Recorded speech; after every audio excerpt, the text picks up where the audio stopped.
NEET UG 2026 ప్రశ్నాపత్రం leakage అంశం దేశవ్యాప్తంగా చర్చనీయాంశంగా మారింది. సిబిఐ దర్యాప్తుతో కేసుకు సంబంధించిన కీలక అంశాలు వెలుగులోకి వచ్చాయి. ఈ కేసులో కీలక సూత్రధారి ప్రొఫెసర్ పివి కులకర్ణిని అరెస్టు చేశారు.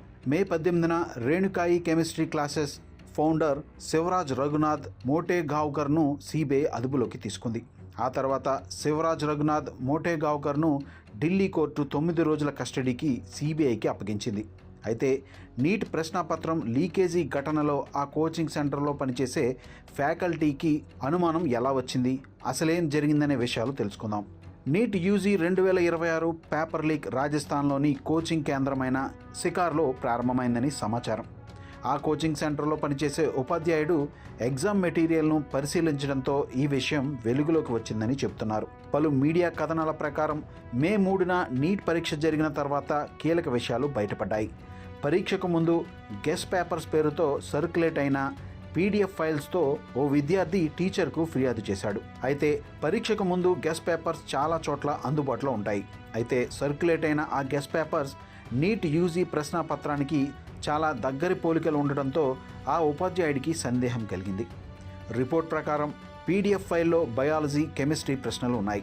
దీంతో ఆ టీచర్ మరో ఫ్యాకల్టీ మెంబర్తో కలిసి కొన్ని గంటల పాటు నీట్ ప్రశ్నాపత్రాన్ని, గెస్ట్ పేపర్ను పోల్చి చూశారు.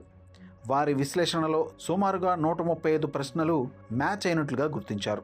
వాటిలో 45 ప్రశ్నలు కెమిస్ట్రీ, 90 బయాలజీ ప్రశ్నలు ఉన్నాయి. ఆ తర్వాత student, teacher screen shots, time stamps, circulate అయిన పీడిఎఫ్ ఫైల్ వంటి సాక్ష్యాలను సేకరించడం ప్రారంభించారు. ఆ తర్వాత స్థానిక జర్నలిస్టులకు సమాచారం అందించారు. అయితే వెంటనే తగిన స్పందన రాలేదు. మే 7వ తేదీన నేషనల్ టెస్టింగ్ ఏజెన్సీకు ఫిర్యాదు చేశారు. ప్రస్తుతం ఈ కేసును సెంట్రల్ బ్యూరో ఆఫ్ ఇన్వెస్టిగేషన్ దర్యాప్తు చేస్తుంది. సిబిఐ ఈ కేసులో ఇప్పటికే పలువురిని అరెస్టు చేసింది. నీట్ వివాదం దేశవ్యాప్తంగా చర్చనీయాంశంగా మారింది.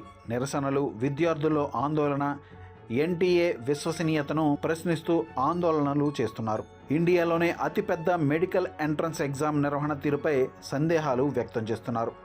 నీట్ ప్రశ్నాపత్రం లీకేజీ వివాదంతో నీట్ యూజీ 2026 పరీక్షను రద్దు చేశారు.